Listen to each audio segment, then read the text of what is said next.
उसमें आपके पास particle nature भी होता है बेटा और वेव नेचर भी होता है। पार्टिकल को क्या बोलते हैं? फोटो। ठीक है, इसके अंदर 7 लाइट्स होती हैं, 7 कलर होते हैं, विबग्योर के नाम से इसको याद करते हैं। ठीक है, violet, indigo, blue, green, orange, yellow और रेड।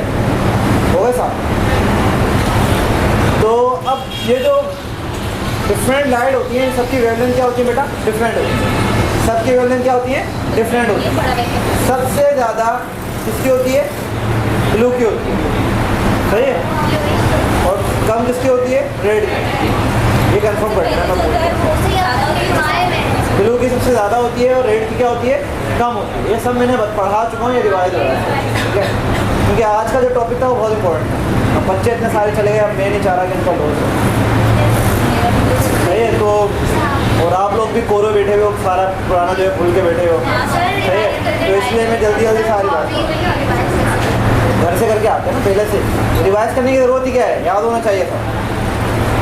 मेरी तरह निकम्मे क्यों बन रहा हूँ? मुझे नहीं याद होता था अपना, तुम्हें तो याद होना चाहिए। जैसे आप लोग कंप्लेन कर रहे हो ना, सर याद नहीं है, रिवाइज नहीं किया, तो इसको नहीं भी घुमाई जाए।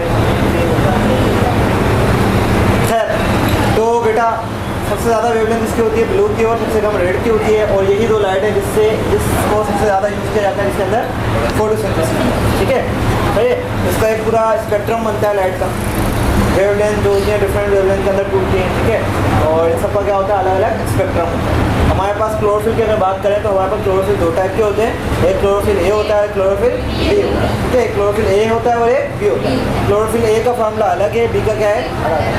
C55H72 और O जो है वो 4 होता है और फिर N4 होता है, फिर Mg होता है। ठीक है, और बी का फार्मूला क्या है? C55H70H, तो O6 N4 और Mg। ये फार्मूला किसका है? क्लोरोफिल बी का। क्लोरोफिल जो बनता है उसके अंदर एक हेड होता है और एक क्या होती है बेटा? टेल। हेड के अंदर आपके पास 4 क्या होती हैं? पायरोल रिंग्स होती हैं। क्या होती हैं? 4 क्या होती हैं? Pyrrole rings. ये सारा रिवाइज करवा, ये चारों पायरोल रिंग्स मिलती हैं तो मिलके क्या बनाती हैं? पोरफायरिन। पोरफायरिन रिंग क्या बनाती हैं? पोरफायरिन। ठीक है, चार क्या होती है? पायरोल रिंग, 5 कार्बन वाली, जिनके अंदर एक नाइट्रोजन होता है। 5 कार्बन होते हैं, एक नाइट्रोजन होता है, एक रिंग बनती है। उस रिंग को क्या बोलते हैं बेटा? Pyrrole ring. ऐसी 4 रिंग आपस में मिलती हैं तो क्या बनता है? Porphyrin ring. पोरफायरिन रिंग के साथ एक टेल लगी हुई होती है, इसको हम क्या बोलते हैं? उसका नाम मैं भी भूल गया, फाइटोल करके कुछ नाम था। ऐसे कुछ नाम था बेटा, है ना? फाइटोल, PHYTOL, फाइटोल उसको बोलते हैं। इसके अंदर पूरी एक कार्बन और हाइड्रोजन की क्या होती है? चेन होती है। ठीक है, तो ये पूरा स्ट्रक्चर होता है किसका? क्लोरोफिल के बोलते हैं। जो पोरफायरिन रिंग वाला स्ट्रक्चर होता है, हेड वाला रीजन होता है, वो पोलर होता है। वो क्या होता है? वो हाइड्रोफिलिक होता है, वाटर को क्या करता है? अट्रैक्ट करता है। टेल वाला रीजन क्या होता है? हाइड्रोफोबिक होता है। अब हमारे पास क्लोरोफिल ए और क्लोरोफिल बी क्या होते हैं? अलग अलग होते हैं। दोनों के अंदर थोड़ा सा डिफरेंस होता है, जिसकी वजह से इनकी जो स्पेक्ट्रम होता है वो क्या हो जाता है? चेंज होता है। मतलब ये डिफरेंट लाइट को एब्जॉर्ब करते हैं और डिफरेंट लाइट को क्या करते हैं? रिफ्लेक्ट करते हैं। डिफरेंट को एब्जॉर्ब करते हैं, डिफरेंट को क्या करते हैं? रिफ्लेक्ट करते हैं। इसीलिए इनका कलर भी हमें थोड़ा सा मुख्तलिफ नज़र आता है। क्लोरोफिल ए जो होता है ब्लूइश ग्रीन होता है और क्लोरोफिल बी जो है वो येलोइश ग्रीन। मुझे याद नहीं होता था, मैंने कैसे याद किया है? क्लोरोफिल ए के बाद बी आता है ब्लूइश ग्रीन, है, और क्लोरोफिल बी क्या होता है? Yellowish green. हो गया, ये हो गया आपके पास। इसके अलावा बेटा कुछ हमारे पास अगर आप देखते हो प्लांट तो आपको ग्रीन नज़र आता है, इसका मतलब उसके अंदर क्या है? क्लोरोफिल है। लेकिन क्लोरोफिल के अलावा भी दूसरे क्या होते हैं? पिगमेंट्स मौजूद होते हैं। ठीक है, इसमें कैरोटीन होता है और ज़ैंथोफाइल होता है। अब इनका काम क्या है बेटा? क्या होता है इनका काम? ये कौन बताएगा?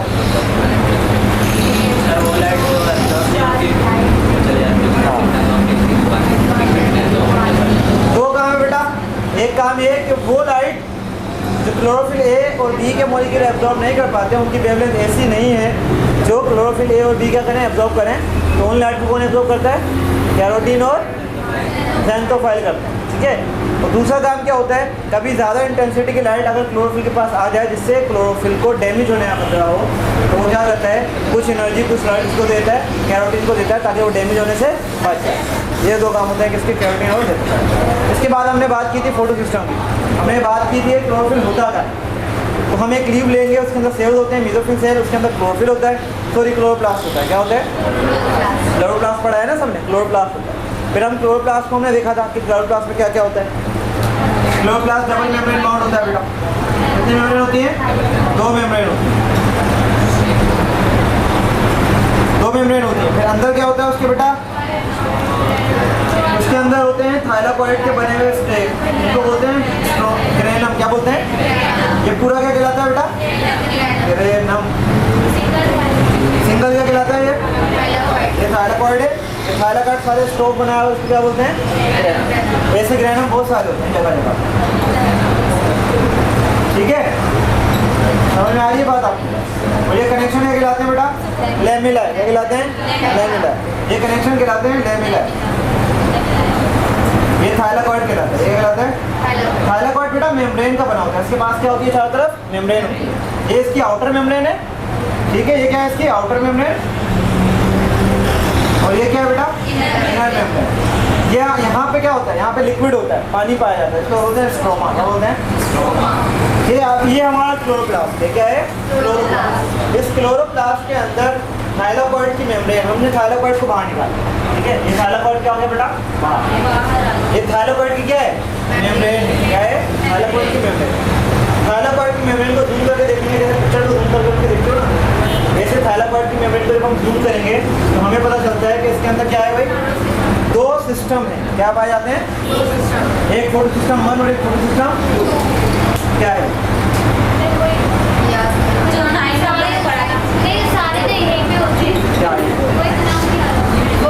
जितने भी पिगमेंट होते हैं, क्लोरोफिल ए, बी, कैरोटीन, ठीक है, ये सारे यहाँ पे गैदर होके गैदरिंग बना के बैठे लोग बातें कर रहे हैं, ठीक है।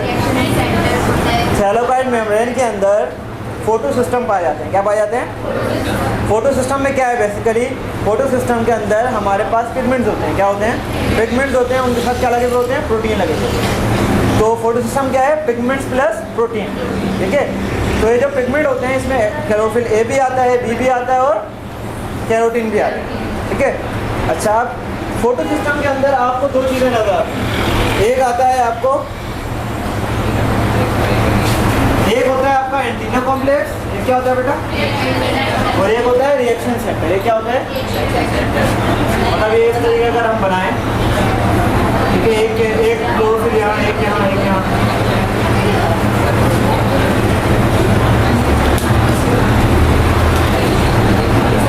अब ले सपोर्ट बेटा ये क्या है? ये आपका फोटो सिस्टम है। अब इसके अंदर 2 चीज़ें हैं बेटा। बाहर जो सारे पिगमेंट होते हैं उनको बोलते हैं एंटीना कॉम्प्लेक्स। क्या बोलते हैं? ये सारा चारों तरफ एंटीना कॉम्प्लेक्स है। बीच में एक स्पेशल जगह है, यहाँ से रिएक्शन स्टार्ट होता है। यहाँ से रिएक्शन क्या होता है? इसको बोलते हैं रिएक्शन सेंटर। क्या बोलते हैं? इस रिएक्शन सेंटर के अंदर हमारे पास क्लोरोफिल के स्पेशल मॉलिक्यूल होते हैं। क्या होते हैं?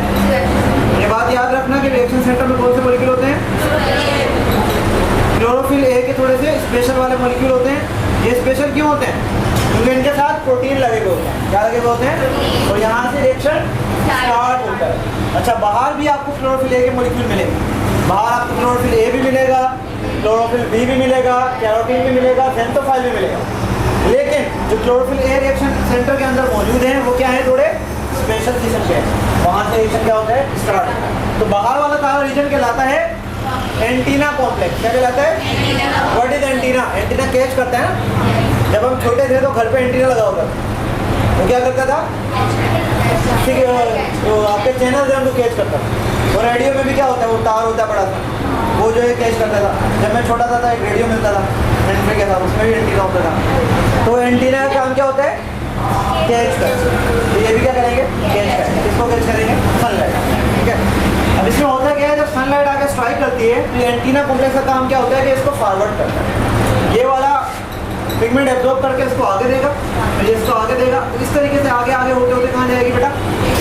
ये पहुँचती है रिएक्शन सेंटर।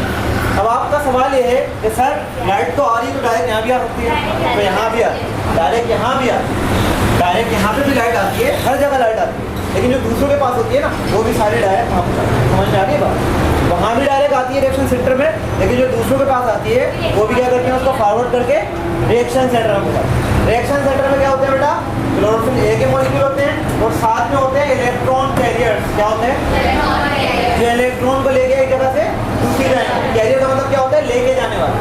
तो इलेक्ट्रॉन कैरियर का मतलब वो जो इलेक्ट्रॉन को पकड़ के एक जगह से दूसरी जगह लेके जाए। समझ में आई? ट्रेन की स्पीड थोड़ी तेज थी लेकिन सारा पड़ा है। सही है?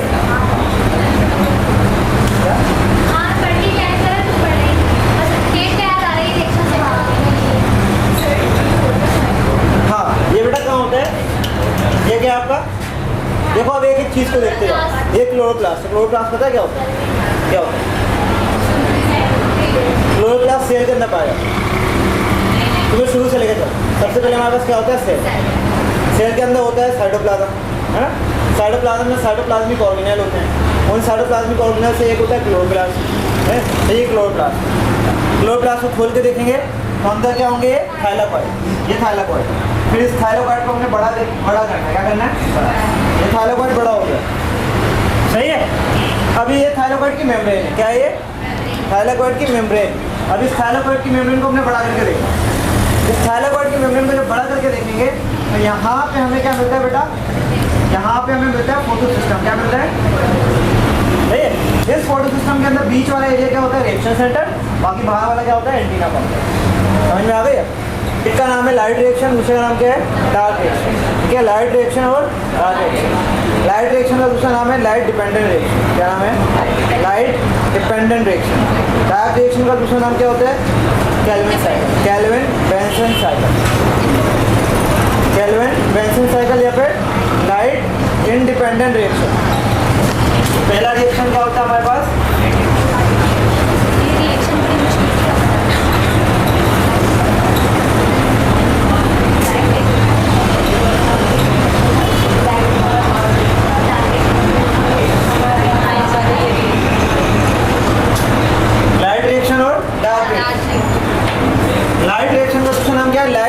Dependent reaction.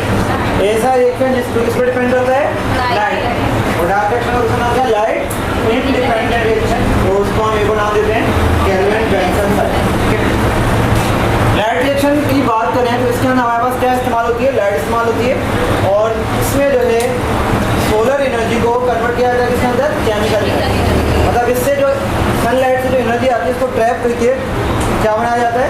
केमिकल एनर्जी बनाई जाती है। एनर्जी रिच कंपाउंड बनाया जाता है। क्या बनाया जाते हैं? एनर्जी रिच कंपाउंड बनाए जाते हैं, जिनको हम क्या बोलते हैं? एटीपी और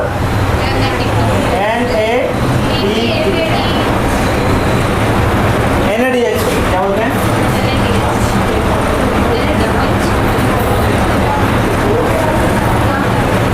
ठीक है?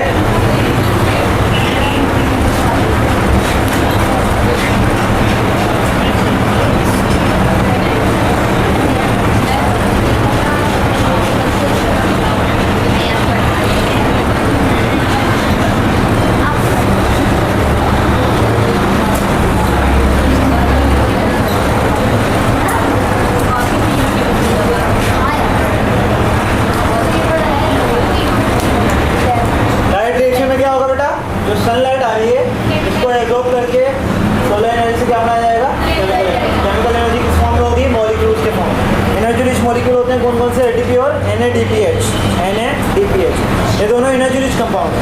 ये सनलाइट की मौजूदगी में बनता है। फिर ये वाले क्योंकि अब सनलाइट किसमें स्टोर हो गई? जो एनर्जी आई थी वो किसमें स्टोर हो गई? इसमें। और फिर ये जाके कहाँ इस्तेमाल होते हैं? Dark reaction. बेसिकली इसके अंदर एनर्जी रिच कंपाउंड बनाए जाते हैं और इसमें एनर्जी रिच कंपाउंड को इस्तेमाल करते हुए क्या बनाई जाती है? ग्लूकोज बनाया जाता है। ठीक है? समझ में आ गई बात?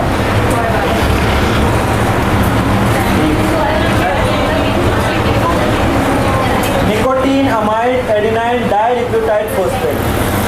Nicotine amide adenine dinucleotide phosphate.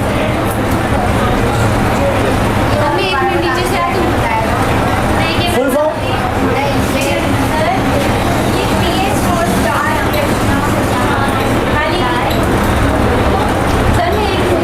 मैं बताता हूँ। लाइट रिएक्शन जो है बेटा, लाइट रिएक्शन में सनलाइट की मौजूदगी में प्रोसेस होता है। इसमें लाइट एनर्जी को ट्रैप करके केमिकल एनर्जी में कन्वर्ट किया जाता है। केमिकल एनर्जी में क्या बनाए जाते हैं? दो एनर्जी रिच कंपाउंड बनाए जाते हैं। एक एटीपी, इसकी फुल फॉर्म है एडिनोसाइन ट्राइफॉस्फेट। एक होता है NADPH, वो होते हैं nicotine amide adenine dinucleotide phosphate. H का मतलब है रिड्यूस। क्या मतलब है? रिड्यूस। जब भी किसी चीज़ में हाइड्रोजन ऐड होता है वो रिड्यूस हो जाती है। तो इसके अंदर हाइड्रोजन ऐड होता है जब भी ये एनर्जी रिच कंपाउंड बनता है। इसको बोलते हैं रिड्यूस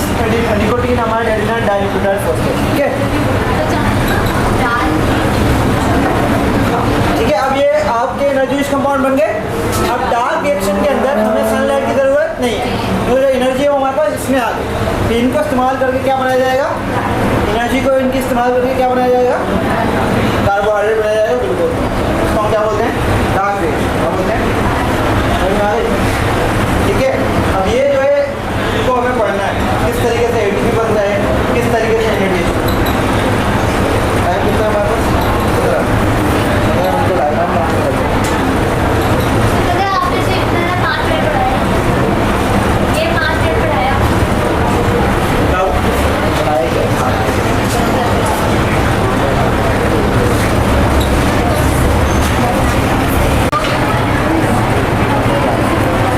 थाइलाकॉइड की मेम्ब्रेन को जब हम जूम करके देखते हैं तो उसके अंदर सारा सिस्टम पाया जाता है। फोटो सिस्टम पढ़ा था ना हमने, ये फोटो सिस्टम 1 है, 2 है, ये क्या है 1।